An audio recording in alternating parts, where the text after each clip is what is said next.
सरगोदा के अंदर बहुत बुरा अफसोसनाक शर्मनाक वाकया पेश आया है। क्रिश्चियन कम्युनिटी के साथ बड़ी बदसलूकी की गई है, घरों को आग लगाई गई है। मसला लोग के माइंड सेट में है ना, वो कहते हैं कि अगर फुल कपड़ों में लड़की है तो वही मतलब अच्छा है, मतलब उसकी सब कुछ परफेक्ट है। या इस्लाम में लोगों को वो कन्वर्ट करना चाह रहे हैं, या इस्लाम से किसी और मजहब में कन्वर्ट करना चाह रहे हैं। पाकिस्तान 13 मिनट के अंदर पूरे इंडिया को खत्म करने की सलाहियत रखता है। दुनिया की सबसे बड़ी जमहूरियत भारत के वजीर-आज़म नरेंद्र मोदी के सासों की मालियत 3 करोड़ रुपए और उनके पास कोई घर कोई गाड़ी नहीं है जाती। तो 3 करोड़ रुपए के अहसासों वाला मोदी हमारा मुकाबला कर सकता है। वो बंदा 10 साल प्राइम मिनिस्टर रहा है। पाकिस्तान हिंदुस्तान को चलाने के तरीके 10 साल से ताला लगा दिए। वो अपना 2 टाइम की अच्छी रोटी खा ले बस। मात्र 13 मिनट में पाकिस्तान पूरा इंडिया को खत्म कर देगा। जी हाँ दोस्तों, इंडिया को देखते हुए ऐसा न्यूक्लियर डिजाइन किया है कि मात्र 13 मिनट में पूरा इंडिया को समाप्त कर देगा। दोस्तों ये मैं नहीं कह रहा हूँ, पाकिस्तानी कह रहे हैं। माइनॉरिटी को परेशान करने वाला पाकिस्तान, हमेशा दंगा करने वाला पाकिस्तान, आए दिन वहाँ पर दंगा होता है। अभी हाल ही में वहाँ पर एक बच्ची का रेप हुआ है और एक क्रिश्चियन फैमिली को पूरा तबाह कर दिया गया। उनके घरों को जला दिया जाता है, उन लोगों को मार दिया जाता है। लगेगा तो नमस्कार, आदाब, राम राम, सत श्री अकाल दोस्तों, मैं आपका दोस्त मिस्टर डीपी। चलिए चलते हैं वीडियो की तरफ। सरगोदा के अंदर बहुत बुरा अफसोसनाक शर्मनाक वाकया पेश आया है। क्रिश्चियन कम्युनिटी के साथ बड़ी बदसलूकी की गई है, घरों को आग लगाई गई है। ब्लास्फेमी कहा गया था कि क्रिश्चियंस ने ब्लास्फेमी की है, लेकिन बाद में जब पाकिस्तान ह्यूमन राइट्स कमीशन ने इसकी इन्वेस्टिगेशन की तो कोई प्रूफ नहीं था, ब्लास्फेमी नहीं हुई थी, ये कह दिया गया था। लेकिन लोगों के अंदर इतनी एक्सट्रीमिज्म कहाँ से आ रही है? वहां पर पाकिस्तान की अथॉरिटीज भी मौजूद थी, पुलिस भी वहां पर आ गई थी और बाखूबी वक्त पर पहुंच गई थी, आर्मी भी वहां पर डिप्लॉय कर दी गई थी।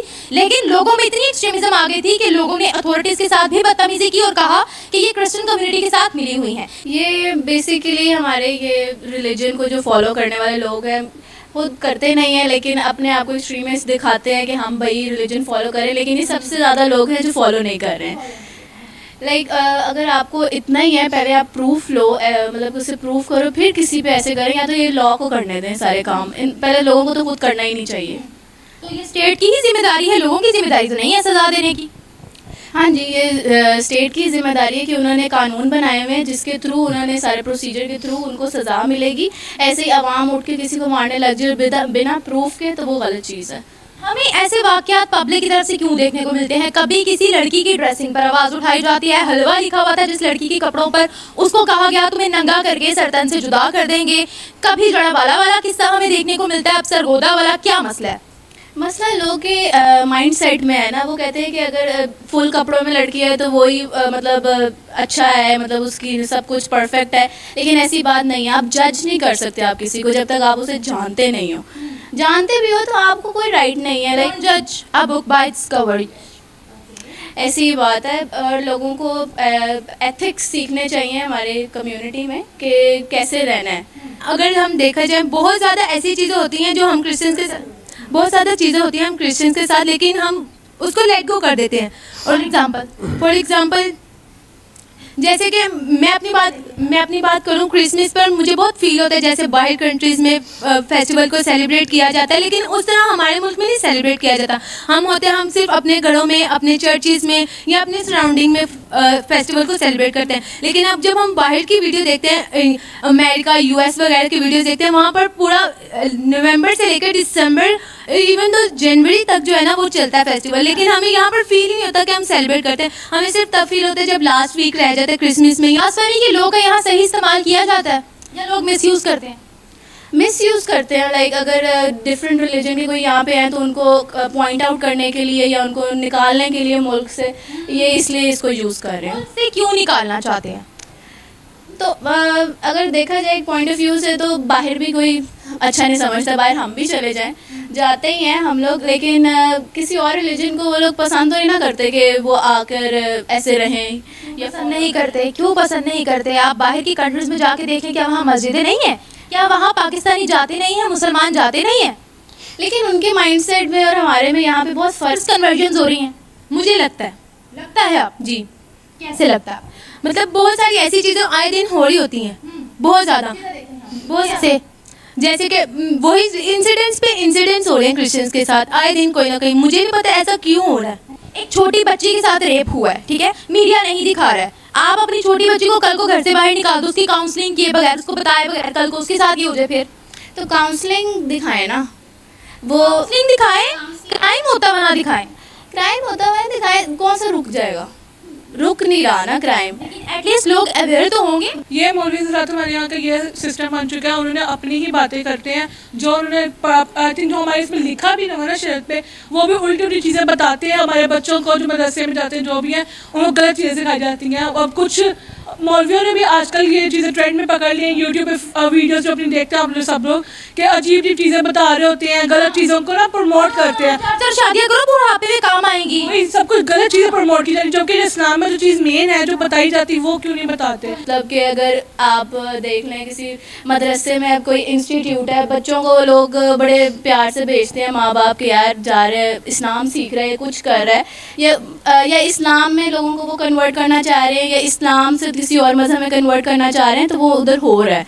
ये इंस्टीट्यूट के नाम पे लोगों को धोखा मिल रहा है। बहुत सीनियर जर्नलिस्ट है पाकिस्तान के हसन निसार साहब। हाँ बिल्कुल। बहुत अग्रेसिव नेचर के है और मैं खुद अग्रेसिव नेचर को सलमान को पसंद करता हूँ। ठीक है। उन्होंने कहा है कि जो Indian prime minister Narendra Modi है उसकी सिर्फ 3 करोड़ की प्रॉपर्टी निकली है। दुनिया की सबसे बड़ी जमहूरियत भारत के वजीर-आज़म नरेंद्र मोदी के सासों की मालियत 3 करोड़ रुपए और उनके पास कोई घर कोई गाड़ी नहीं है जाती। ये थप्पड़ है। अगर मोदी के पास कुछ नहीं तो 3 करोड़ रुपए के एहसासों वाला मोदी हमारा मुकाबला कर सकता है। वो बंदा 10 साल प्राइम मिनिस्टर रहा है और उसकी सिर्फ 3 करोड़ की प्रॉपर्टी निकली है, जिसमें उसका कोई जाती घर नहीं है, जिसमें उसका कोई जाती बिजनेस नहीं है और कोई जाती गाड़ी नहीं है। और उधर एक गुलजारी लाल नंदा, वो एक प्राइम मिनिस्टर गुजरा इंडिया के अंदर जवाहरलाल नेहरू के बाद, वो जो बंदा था उसके पास किराए का मकान था और उसके पास किराया देने के लिए भी पैसे नहीं थे। और इस तरह का एक कैरेक्टर पाकिस्तान के अंदर भी थे, प्राइम मिनिस्टर मलिक महराज खालिद, ठीक है, वो भी इस तरह के थे। लेकिन पाकिस्तान में बहुत कम है। फॉर इंस्टेंस आपकी दलील मान ली जाती है इंडिया हमारा दुश्मन है, तो आप उनके साथ मुकाबला करो ना। फिर मैं पिछले दिनों एक पुरानी वीडियो देख रहा था नरेंद्र मोदी की, जिसमें वो कह रहा था कि भाई हमारा पाकिस्तान के साथ मसला नहीं है, पाकिस्तान के साथ हमने कंपैरिजन करना छोड़ दिया है, वो अपनी 2 टाइम की रोटी पूरी कर ले, यही उनके लिए काफी है। और मैंने with reference to Pakistan Hindustan को चलाने के तरीके 10 साल से ताला लगा दिया। वो अपना 2 टाइम की अच्छी रोटी खा ले, बस मुझे कोई उसमें समय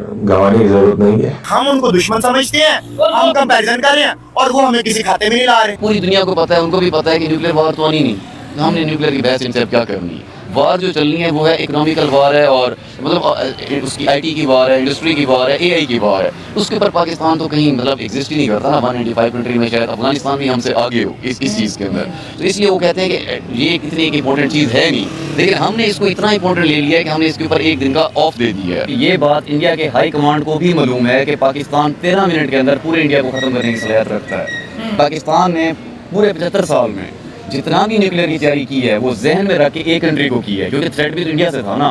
तो एक कंट्री को रख के तैयारी की गई है कि कल अगर यहाँ से प्रॉब्लम आता है तो 13 मिनट में पूरा इंडिया खत्म हो जाएगा। और इंडिया अगर चला दे, वो कहते हैं कि आप तो हमारी हम शायद 3 मिनट में हो जाएंगे, लेकिन 13 मिनट में इंडिया भी खत्म हो जाएगा। फिर इस पे पाकिस्तानी ये बयान देते हैं, नहीं, वो मेरे कमेंट में कहते हैं चलो हमारे कुछ तो बचेगा, आपका तो कुछ नहीं बचेगा कुछ नहीं। इसको इतना स्ट्रेटेजिकली आप बनाया गया है क्योंकि हर तरफ से तो हम बॉर्डर हैं। हाँ। और मिसाइल रेंज भी, मतलब इंडिया को ध्यान में रख के एक चीज, एक प्रोडक्ट डिजाइन ही एक कंट्री को किया गया है। सोचो किस तरीके किया गया होगा। और 75 साल का 80%, मतलब ये तो उनके लिए संभाल के billion of trillion of dollar से ऊपर चला जाता है, इतना लगा हुआ है। तो उसका रिजल्ट क्या आएगा? बड़े बड़े जितने आप सॉफ्टवेयर यूज कर रहे हैं, आपके मोबाइल के सॉफ्टवेयर वहाँ से बन के आ रहे हैं, आपके एआई के काफ़ी सारे जितने हैं पावर प्लांट वो सारे वहाँ पे लगे हुए हैं, और उनके बच्चे हार्वर्ड में जाके पढ़ रहे हैं, गूगल के सीईओ बने हुए हैं, etcetera etcetera etcetera. I swear to God, आप पाकिस्तान की नंबर 1 यूनिवर्सिटी है, कैद आज़म यूनिवर्सिटी या पंजाब यूनिवर्सिटी है, आप पंजाब यूनिवर्सिटी का बच्चा निकाल के बिठा लें, इंडिया के किसी पब्लिक कॉलेज का बच्चा उठा के बिठा लें, उनको कहें दोनों आप बैठें, देखते हैं दोनों में से प्रेजेंटेबल कौन है, आपको हंसी आएगी। अब हमारे जब बच्चे बाहर के मुल्क जाते हैं, मैंने पहले भी बताया था, मैंने अपनी आंखों से देखा, उनके मुंह के ऊपर मैंने दुबई में देखा टीलियां मारते हैं लोग, ये गेट आउट। 13 मिनट में पूरा इंडिया को समाप्त कर देगा पाकिस्तान। दोस्तों आपने देखा, वो भाई साहब के बात आपने सुनी। अब इसमें कितना सच्चाई है मुझे तो नहीं पता है, अगर आपको पता है तो जरूर बताइएगा। नैला ने बताई कि इंडिया तो 13 मिनट में खत्म होगा, अगर इंडिया हम पे चला दिया तो भाई साहब ने कहा कि हम 3 मिनट में खत्म हो जाएंगे। और आपने निमरा के वीडियो में देखा कि क्रिश्चियन के साथ कैसा सुलूक हो रहा है वहाँ पर। तो उम्मीद करते हैं कि आपको वीडियो अच्छा लगा हो। दोस्तों अगर आप मेरे चैनल पर नए हैं तो प्लीज सब्सक्राइब कीजिएगा, वीडियो को लाइक कीजिएगा और शेयर जरूर कीजिएगा। दोस्तों तो मिलते हैं एक न्यू रिएक्शन वीडियो, तब तक के लिए नमस्कार।